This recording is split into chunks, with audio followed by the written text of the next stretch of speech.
Okay, what we're doing here, we're getting ready to paint a car, and I've already done some painting on it. Haven't done a lot, but I've done some. And what you got here is when you're doing an overall, big giant overall paint job,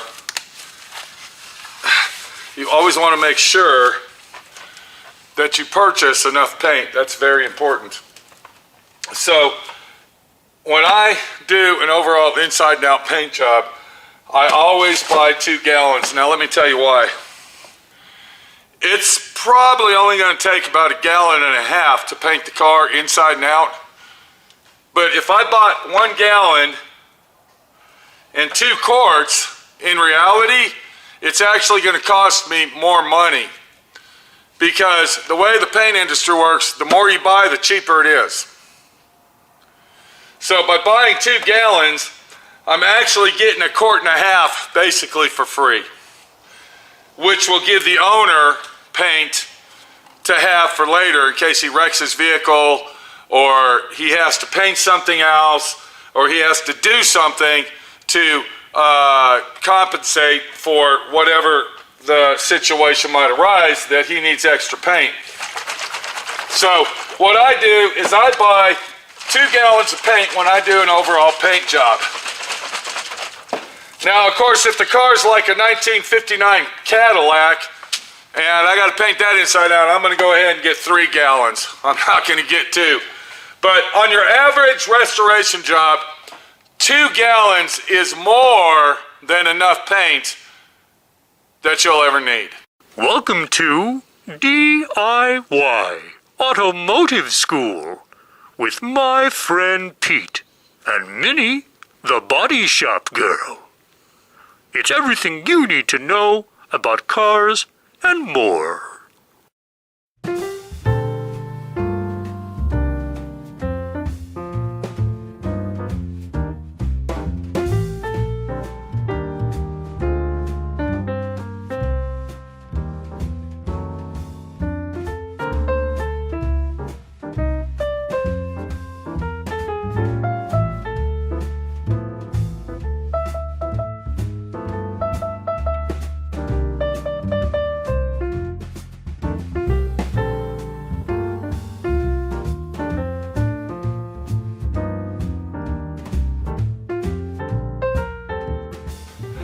Now, one more thing that I want to go over with, and I want to make this very, very clear, is the rule of thumb.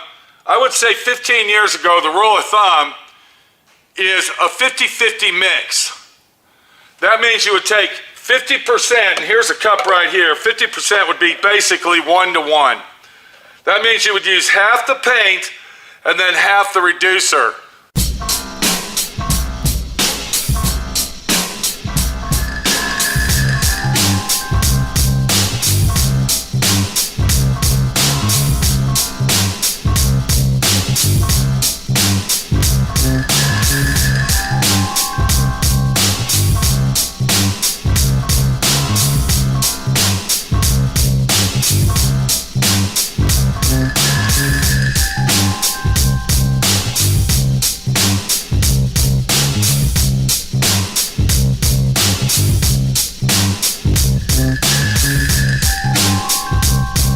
But with all of the technology and all of the new products that came out and all of the new companies that are selling paints now, back in the day there was only 3 or 4 major companies that sold paint. That was it. And it was all basically the same formula. All right, 1-to-1, 50-50. Now with all the new brands coming out, and okay, here's a good example. This is PPG paint, but it's shop line. All right, it's a shop line paint. That's the name of this particular model, you might say, model of paint, but it's made by PPG. Now, another reason that they make different brands, there's another one called Omni that they make. To me, I don't like Omni. To me, Omni is the cheapest, most inexpensive junk paint that PPG makes. Now, I heard they have a brand called Pro Omni, or I think it's called Pro Omni Pro, which is one step up from the Omni paint that you normally buy. Just like Shopline here, okay? Shopline, they have Shopline Pro and they have Shopline. Shopline Pro is going to be your better choice. Now, this is the deal about Shopline paint. If you are an avid user of DBC Deltron, which is PPG's, one of their highest quality paints you can buy as a urethane, if you buy the DBC, this is actually one step down from DBC. The only difference between this paint and DBC paint is the clear that they use when they mix the paint up, which literally makes the paint itself, all right, the raw paint, using the clear, the Shopline clear, makes this paint thinner.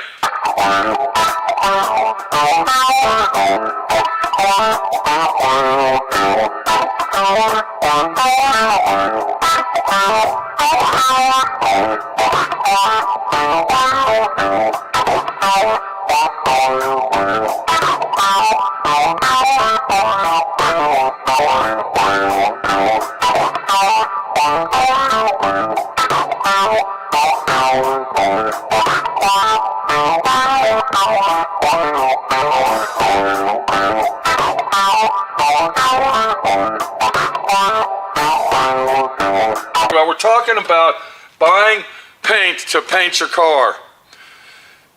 The rule of thumb, you should buy more than what you think you're going to need, plain and simple. You never know when problems might arise. You might get blister action, you might get reactions of anything or whatever could happen, from the weather, from applications, from using the wrong reducers. Possibly you might have grabbed this thinking this was the reducer and you poured it in your paint to mix it up, and guess what it is? Wax and grease remover. So you just screwed up 2 quarts of paint that you were going to mix to paint with. Do you see the situation you have? So it's very important to always buy more than what you think you're going to need, plain and simple, especially when you're doing an overall paint job inside and out, and it's going to be a custom color. You're changing the color. What we're going to do, and then we're going to get on to the theory of buying paint again, but what we're going to do is we are going to mix the two together. Because what we want to do, even though we were there and we watched the paint guy mix it up, we want to make sure that our paint is thoroughly mixed inside and out, and all this paint that we bought is 100% accurately matchable perfect, in case the owner comes up with or arises with a situation where he has to have something repainted. So I'm just going to take my paint and I'm going to go ahead and pour it in like that,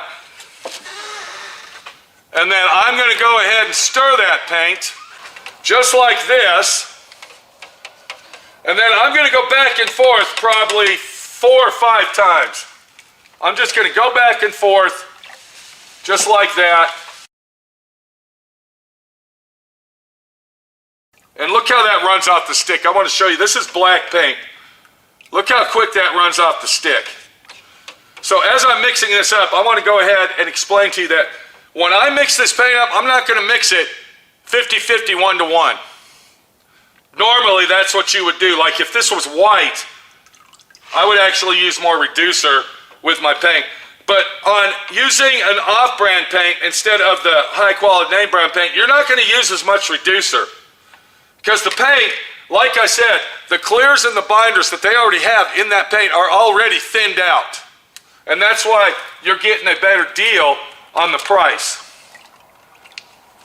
So what I'll do when I mix this, I will use, it'll be a 3-to-1 mix. 3 parts paint and 1 part reducer, maybe a little more reducer and less paint, but somewhere in that aspect ratio, because the black is already thinned out, very, very thin.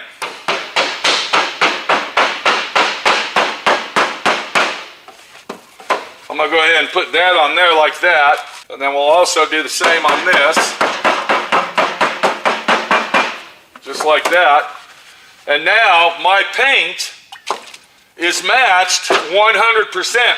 So I can go ahead and take this paint and I can be sure and guarantee myself that when I bust into this gallon here, that it's gonna match perfect. So always remember, when you're buying paint, know the consistency of the way that it drips off the stick. You saw how quick it came off. That's gonna give you a little bit of accuracy on how much reducer to add. Now, I'm not saying that you shouldn't add any reducer at all. You gotta have reducer so the paint will flow out. But every brand paint is different. The more reducer you put in the paint, the more coverage you have to apply.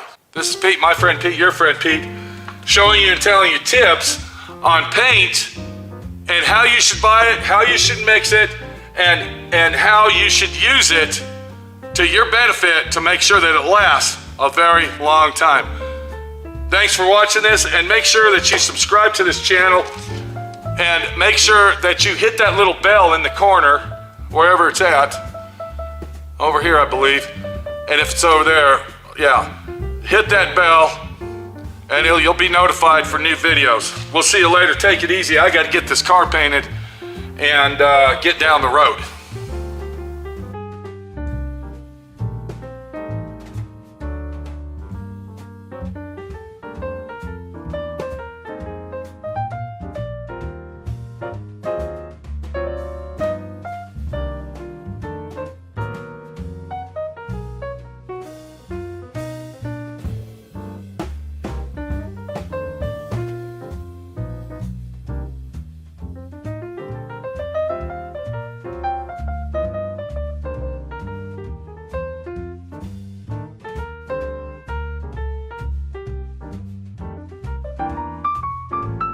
Thanks for watching D.I.Y. Automotive School.